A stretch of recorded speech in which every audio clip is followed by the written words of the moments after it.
Bonjour. Donc voici une nouvelle vidéo consacrée à l'analyse d'une partie d'échecs. C'est une partie qui a opposé Garry Kasparov à Avicii Anand. Cette partie s'est disputée le 26 septembre 1995 lors du championnat du monde PCA, qui s'était disputé à New York, plus précisément dans une des deux tours du World Trade Center. Et cette partie, donc qui est la 10e de ce match, eh bien, constitue un tournant.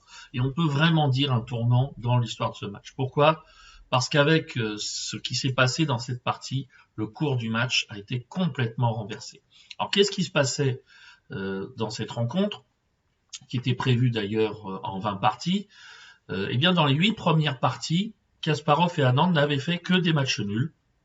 Et l'Indien avait finalement réussi à neutraliser le champion russe, notamment grâce à un gros travail d'ouverture. Et puis dans la 9e, avec les pièces blanches, Anand avait remporté la partie et créant d'ailleurs une sensation puisqu'il menait au score 5-4 et avec le sentiment peut-être qu'il pouvait réussir l'exploit face à un Kasparov qui n'avait pour l'instant pas trouvé de solution. Et cette 10e partie eh bien, renverse complètement le match parce que Kasparov eh bien, remporte une victoire brillante et très importante, on va voir notamment grâce à sa préparation théorique.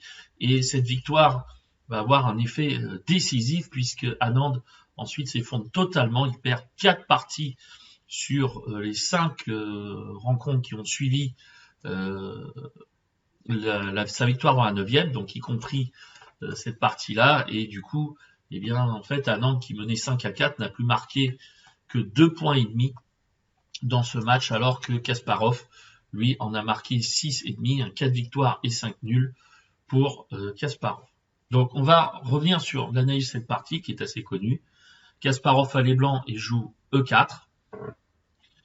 Voilà. Anand répond E5, cavalier F3, cavalier C6, fou B5, donc la partie espagnole. A6, fou A4, cavalier F6, petit roc. Cavalier prend E4, donc c'est la variante ouverte qui est choisie par le champion indien, qui est aussi la variante jouée par l'un des secondants d'Anand, Arthur Yusupov, qui était un grand expert de cette ouverture. Et les deux joueurs, en fait, reprennent le cours de la 6e partie qui avait opposé les deux joueurs et qui s'était terminée par un match nul. Donc on joue D4, B5, fou B3, D5, D prend E5, fou E6. Donc là, c'est théorique, hein, je ne reviens pas sur l'analyse de des coups qui précèdent. Donc là, on est déjà un premier carrefour dans la variante ouverte, c'est que jouent les blancs. Alors, ils peuvent jouer plein de coups, hein. Les deux coups principaux sont C3. L'idée étant de contrôler D4 et puis aussi de permettre au fou d'aller en C2, notamment après cavalier C5, hein, voilà, où le cavalier va chercher à s'échanger contre le fou, on peut jouer fou C2. Mais il y a évidemment d'autres suites, hein, voilà. Et l'autre coup principal, c'est cavalier BD2, mais on peut jouer aussi un coup comme fou E3 qui est moins agressif, on va dire. Il y a d'autres coups qui sont quand même moins engageants pour les blancs et les noirs arrivent à égaliser beaucoup plus facilement. Donc cavalier BD2, cavalier C5. Donc là, le cavalier revient sur la case C5 et il menace de s'échanger contre ce fou B3 qui est quand même dans la partie espagnole une pièce qui joue un rôle important. C3, B4. Donc là on est toujours dans la théorie. L'idée notamment des noirs, c'est par l'échange en D4, eh bien en poussant l'échange en D4, eh bien c'est de simplifier la position et éventuellement de valoriser une potentielle majorité de pions à les dames dans une fin de partie ou une semi-finale. Donc là, il y a évidemment plusieurs coups possibles. Le coup c'est fou prend E6 qui est considéré comme étant le meilleur. Les noirs reprenant en E6 et après C prend D4, cavalier, je pense que c'est notre cavalier C. Puis on peut prendre K et C. Et là, on peut jouer A4 ou cavalier E4 qui avait été joué notamment par Karpov contre Korchnoi lors de leur championnat du monde en 1981.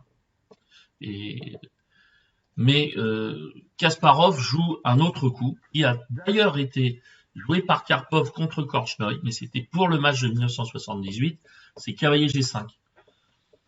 Cavalier G5, l'idée c'est de sacrifier une pièce, mais en fait pour ouvrir la position et exploiter la situation du roi noir, qui est quand même exposée, hein. Les noirs ne sont pas prêts pour l'instant de faire le petit roc.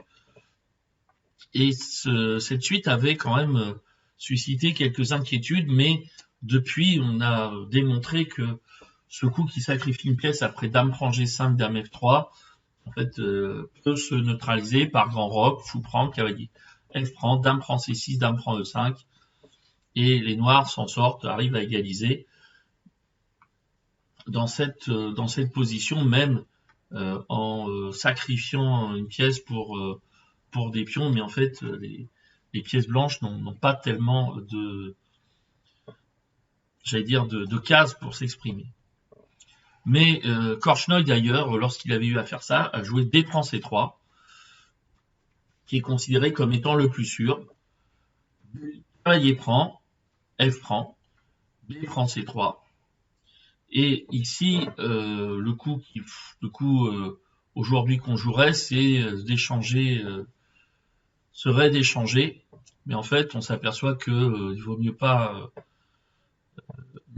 pas jouer ce coup-là. En tout cas, Anand joue dame D3. Voilà, d'ailleurs. Et c'est un coup qui a déjà été joué dans la 6e partie entre Kasparov et Anand. Donc dame D3, l'idée est, enfin il y en a plusieurs, l'idée de ce coup, c'est d'attaquer le pion C3, mais c'est aussi de permettre de faire grand roc, et donc d'achever le développement, sachant quand même que les blancs ont du mal à bien mettre en place leurs pièces pour essayer justement de s'en prendre au roi, donc il n'y a pas de solution. Et dans la 6e partie, Kasparov avait joué cavalier F3, Anand avait répondu par grand roc, dame E1, cavalier prend, apprend roi B7, fou E3, fou E7, et la nulle s'était conclue au 28e coup entre les deux joueurs, sans qu'il y ait eu d'escarmouches extrêmement violentes. En tout cas, Anand avait réussi à neutraliser, encore une fois, l'ouverture de Kasparov. Mais Kasparov avait depuis travaillé cette position. Il faut savoir quand même que Kasparov, qui était un très très grand expert des ouvertures, quelqu'un qui fondait quand même son jeu sur la préparation théorique et sur ce travail-là, lorsqu'il répète une position en match, c'est rarement pour avoir le même résultat. Et il arrive forcément avec des idées et surtout dans une position quand même qui est assez compliquée, et il joue un coup qui est une idée de Mikhail Tal, mais qui n'avait jamais été joué à ce niveau-là. Il joue un coup, c'est fou C2. Alors fou C2, c'est une idée de Tal, mais souvent d'ailleurs dans les analyses que peuvent faire des joueurs, ils donnent des idées, mais évidemment pas de variante très poussée.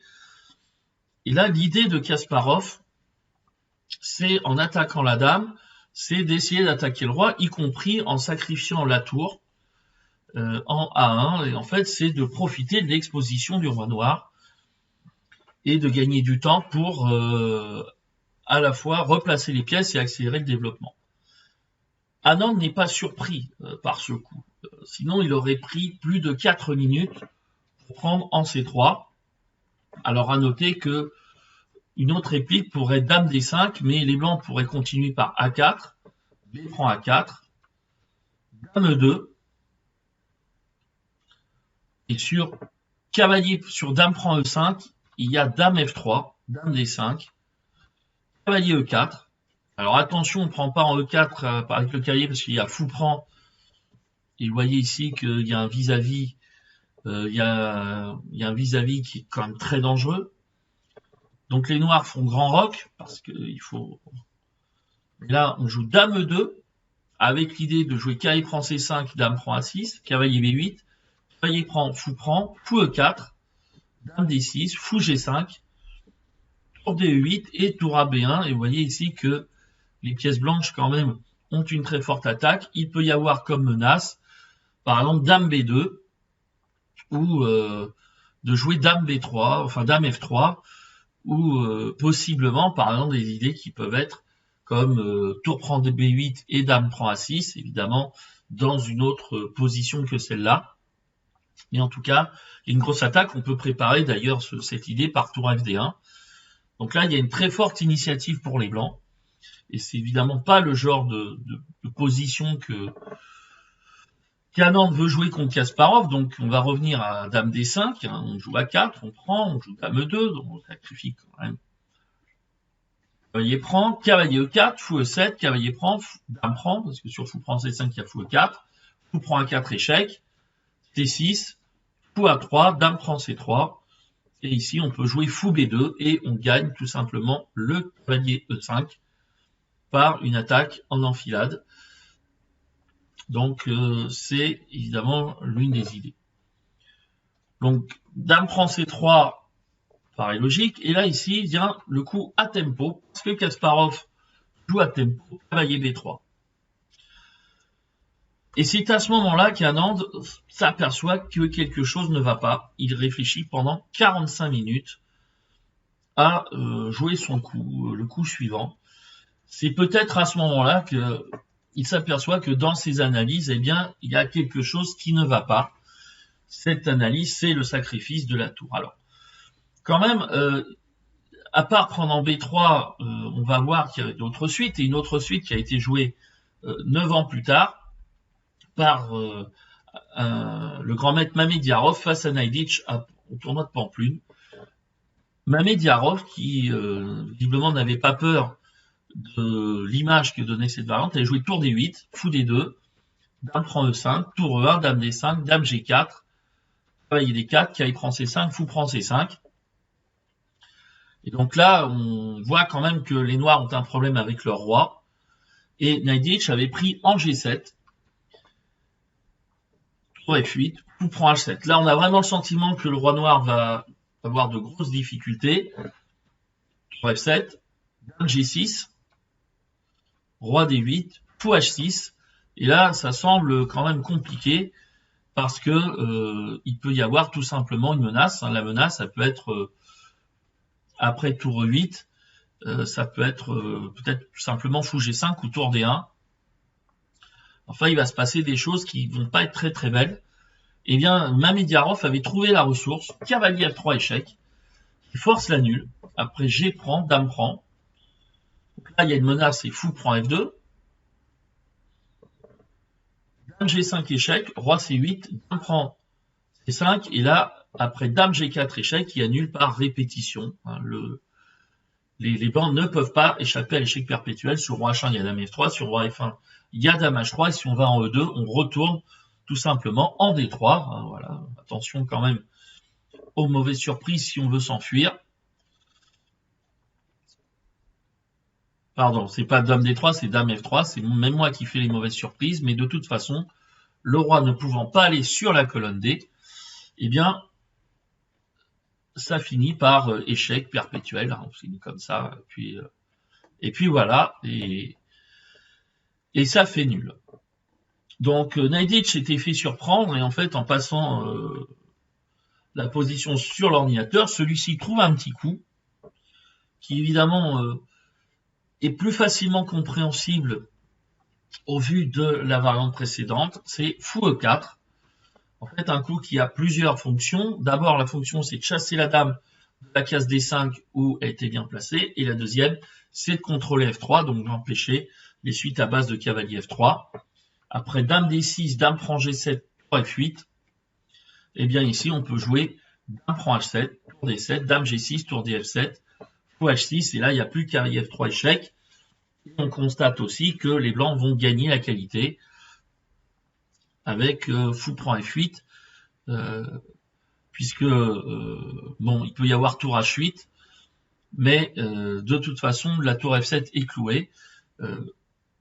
Ça se passe pas très très bien dans cette situation pour les noirs. Donc voilà. À noter d'ailleurs au passage que sur dame prend G7, on peut tenter la petite surprise. Cavalier E2 échec. On prend E2, fou D4. Eh oui, c'est une façon de défendre la tour H8 et d'attaquer la tour A1. Dame H6. Fou prend A1. Mais les blancs continuent par fou F5. Menace de prendre E6. E5. Finalement, par la menace. Dame H5 échec. Roi E7. Alors si on joue roi F8, ça, on continue, on va retrouver la position. Fou G5 échec roi F8. Si on joue roi F8, on va jouer simplement fou H6. On joue tour D2. Fou D4, seul coup évidemment pour éviter prendre D8. Seul coup valable. Et là, on joue tour D3, le petit coup, qui fait que la tour va passer sur la troisième rangée, tout en étant toujours protégée par un fou blanc. Et donc, il peut y avoir tour F3 ou tour G3 selon les positions. Ben, voilà. Si par exemple, je reviens dans la ligne dame H5, roi F8, fou H6, roi G8, tour D2, fou D4, tour D3. Là, il y a la menace tour G3 qui est décisive. Donc, voilà les petites suites qui font que cette ligne jouée par Mamediarov, qui est tour D8, donc après cavalier B3, D2, dame prend, tour 1, dame D5, dame G4, cavalier D4, cavalier prend C5, fou prend C5, et bien est réfuté par fou E4. Et donc évidemment, ce coup remet en question toute la variante. Alors donc on revient à la position. Adam donc au bout de 45 minutes décide de prendre le cavalier, fou prend. Et il a joué cavalier D4, il n'a pas pris la tour. Alors, pourquoi? Ben, on va voir ce qui se passe. En fait, là, on voit les idées qu'il y a, par exemple, un coup comme dame F3 qui peut arriver. Les noirs jouent cavalier D8 parce qu'il y a quand même pas tellement de solutions. Et après, dame prend A8, dame prend E5, dame prend A6, fou D6. Menace mat, F4, dame C5, roi H1, petit roc, les noirs s'en sortent. Donc là, visiblement, l'idée dame F3, qui est quand même la plus directe, qui est la plus dangereuse, ne marche pas. Sauf que, en fait, Kasparov aurait inclus un autre coup, c'est dame H5 échec, G6, sur roi D7, fou prend, roi prend, dame G4, roi F7, dame F3, roi E6, dame prend, évidemment il y a dame prend A8 qui menace, fou D6, prend, dame E5, fou D2. Là, vous voyez qu'il y a un gros problème. Il y a une menace, c'est tour E1, une menace D prend C7, D7. Un roi noir au centre, une dame qui se retrouve également sous le feu des pièces blanches. Bref, ça se passe pas très bien. Donc sur dame H5, on joue G6, dame F3. Alors pourquoi jouer dame F3 après avoir provoqué G6? Ben, il y a une petite différence. Si on joue cavalier D8, eh bien il y a dame F6. Et c'est là la petite nuance, c'est que l'affaiblissement de G6 permet d'accéder à la case F6 et donc d'attaquer E6. Si on joue tour G8, fou prend E6. Et là, par exemple, sur cavalier prend E6, dame prend E6, fou E7, dame prend G8.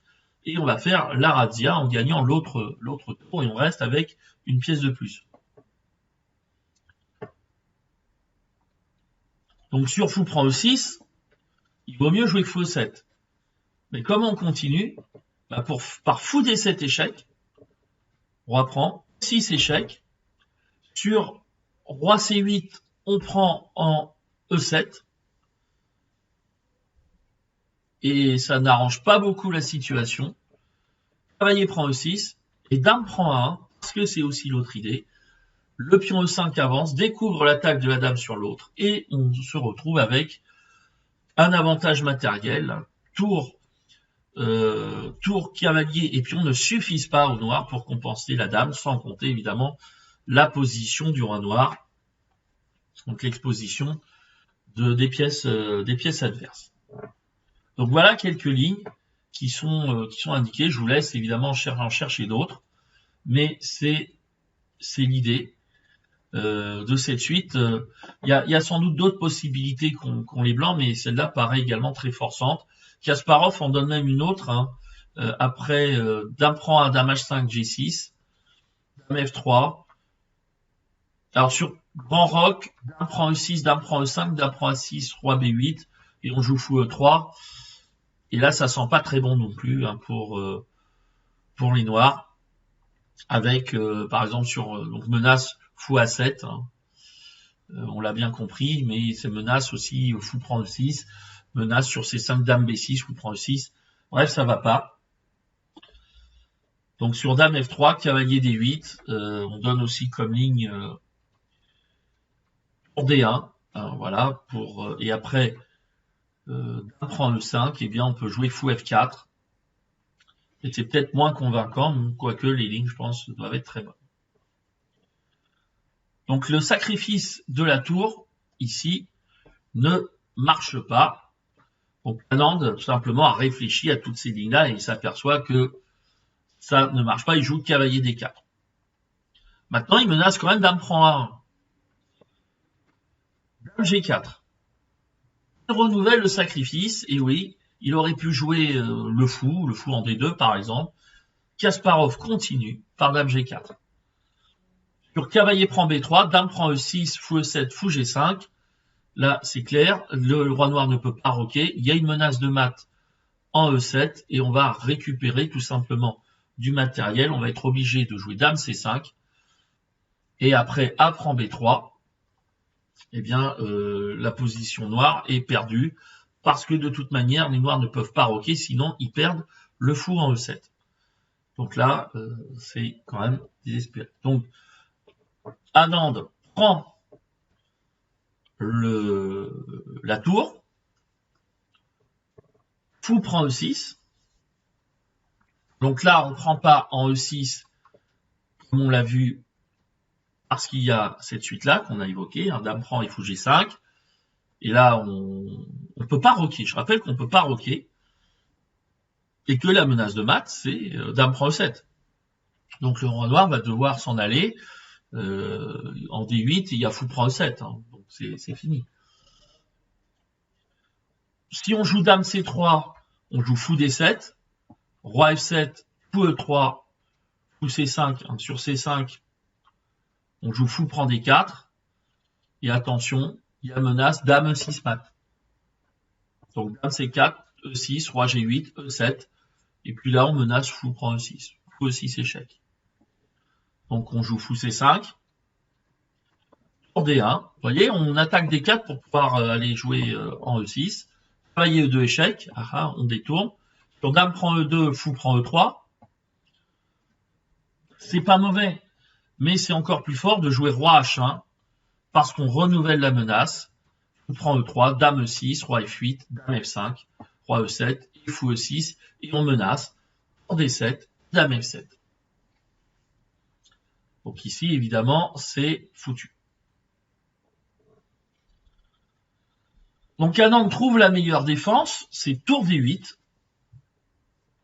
Et là, comment Kasparov continue? Il joue dame, fou h6, pardon. Et là, il le joue très très vite. Ça veut dire que Kasparov est dans sa préparation.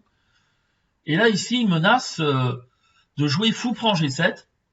Il attaque la dame. Et là, Anand doit trouver quasiment le seul coup pour ne serait-ce que rester dans la partie. Parce que il peut pas s'en sortir. Par exemple, si on joue dame prend, roi prend, g prend h6, et bien comme on continue, par dame h5, roi e7 et dame f7 mat. Il veut dire que le fou n'est pas prenable. On peut jouer dame b2, mais ça ne change pas forcément grand-chose. Anand joue dame c3, fou prend g7. L'idée, c'est qu'après fou prend g7, on joue pas dame prend g7, mais dame h5 échec. Et on mate. L'idée de fou h6 est en fait d'éliminer le pion en g7 pour pouvoir mater. Donc, Anand joue dame d3. L'idée de dame c3, c'est aussi de jouer dame d3. Mais Kasparov récupère sa tour avec fou prend h8. tout en continuant de menacer le roi noir. Et là, vous constatez que les blancs, eh bien, en l'espace de 2 coups, avaient une tour de moins, ben, ils se retrouvent avec un pion de plus. Et en plus, l'attaque. Anand joue dame G6. Anand va jouer la suite de la meilleure possible, la meilleure façon possible. Mais ce qui est remarquable, évidemment, c'est que Kasparov a vu tout ça et tout n'est pas encore tout à fait clair. Hein. Dame G6, fou F6, fou E7, fou prend E7, dame prend. Bien sûr, roi prend E7, dame H4, échec, roi E8, fou G4 et on menace fou H5. Donc là, c'est encore une fois le roi noir qui va subir les effets. Donc Anand est obligé d'échanger les dames. On prend, roi prend E7. Donc là, on arrive dans cette position. Les blancs ont un pion de plus. Mais attention, les noirs ont aussi des possibilités. S'ils arrivent à jouer C5, C4, ils ont quand même 2 pions passés potentiels à l'aile dame qui peuvent quand même compliquer la tâche. Et surtout un cavalier en D4 qui est quand même pas mal placé. Donc la suite n'est pas évidente. Et il faut vraiment avoir calculé. On voit qu'Anand a trouvé la meilleure suite pour éviter un désastre immédiat. Et il peut arriver dans une finale qui est certes difficile à défendre avec un pion de moins, mais qui n'est pas forcément gagnante. Et Kasparov, évidemment, lui, a bien jugé tout ça. Et il joue C1, il attaque le pion en C7. Il empêche d'aller en C5, alors que s'il était en C5, il y aurait eu C5, C4. Donc là, le coup de tour C1 empêche le pion d'avancer. Surtout que on peut pas le protéger. En tout cas, pas le protéger avec la tour, ni avec le roi. Anand joue C6. Et maintenant, Kasparov joue F4. Il mobilise sa majorité de pions au centre et à l'aile roi. Donc là, on va arriver dans une finale avec une course de pions. A5. Roi F2. A4. Roi E3. B4. Là, on a le sentiment que les noirs peuvent obtenir quelque chose parce qu'ils ont poussé leurs pions à l'aile dame et qu'ils sont un petit peu plus rapides. Mais fou D1, eh bien, jette aussitôt un froid parce que ça bloque tout simplement l'avance des pions à l'aile dame, puisque soit il y a B3, soit il y a A3. Enfin, sur B3, si on joue B3, A prend B3. Si on joue A prend B3, eh bien, on peut jouer sans doute pas fou prend B3, mais on va jouer tour B1. Et là, on peut pas jouer tour B8 parce qu'il y a roi prend D4. Si on joue C5, par exemple, on joue fou prend B3. Et s'il y a tour B8, eh bien, on peut jouer tout simplement fou A2. Comme ça, on protège la tour, on retire le fou de l'attaque. Et il y a 2 pions de plus pour les blancs. Et il y a surtout plus de contre-jeu à l'aile dame pour les noirs. Donc si on joue B3 dans cette position, A prend B3, on peut essayer le coup A3. Mais on joue G4.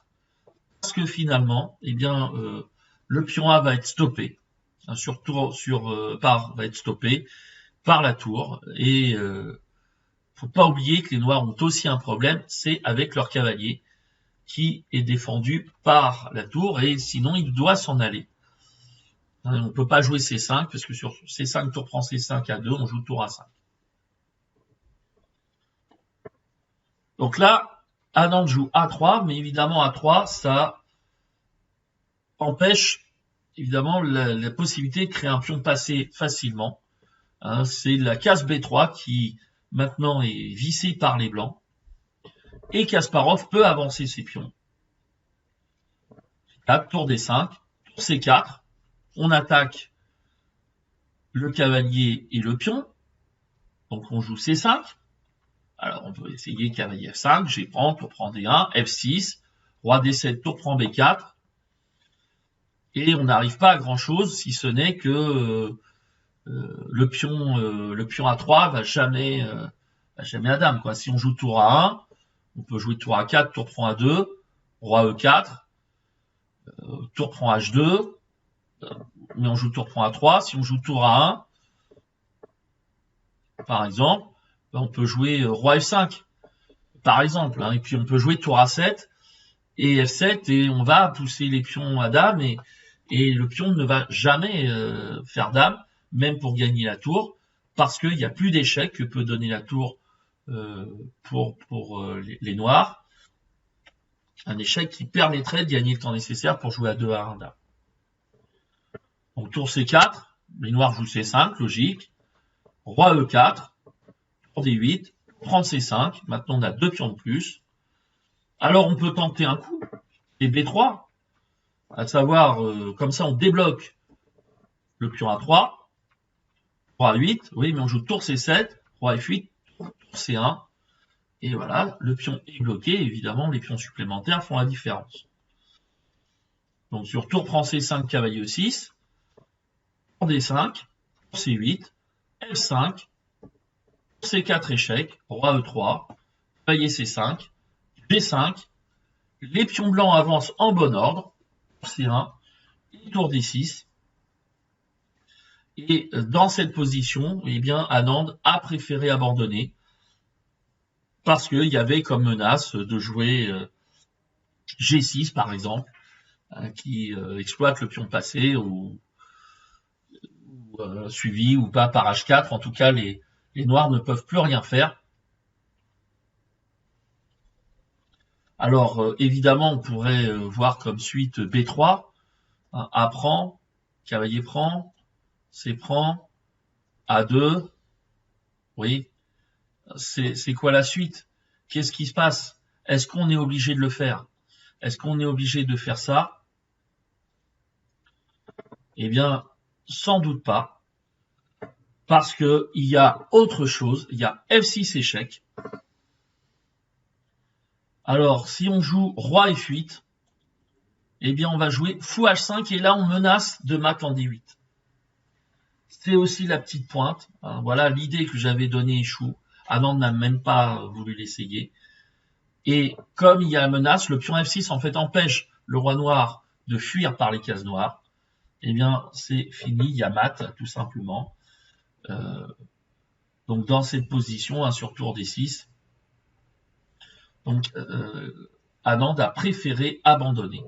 Voilà donc pour cette victoire, qui est une victoire due à la préparation, la qualité de la préparation de Kasparov.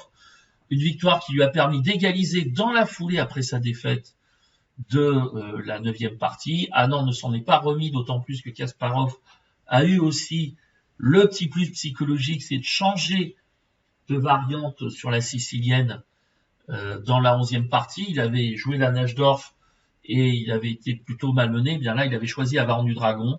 Anand ne s'y était pas préparé, ne s'y attendait pas.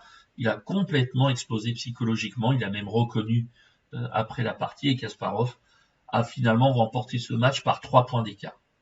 Voilà, donc j'espère que vous avez apprécié cette vidéo, et puis on se retrouve peut-être une prochaine fois, je ne sais pas quand, pour l'analyse de parties d'échecs. Peut-être j'en reviendrai sur les tournois des candidats qui se déroulera mi-mars, qui va commencer mi-mars à Ekaterinbourg. Voilà. Merci, à bientôt.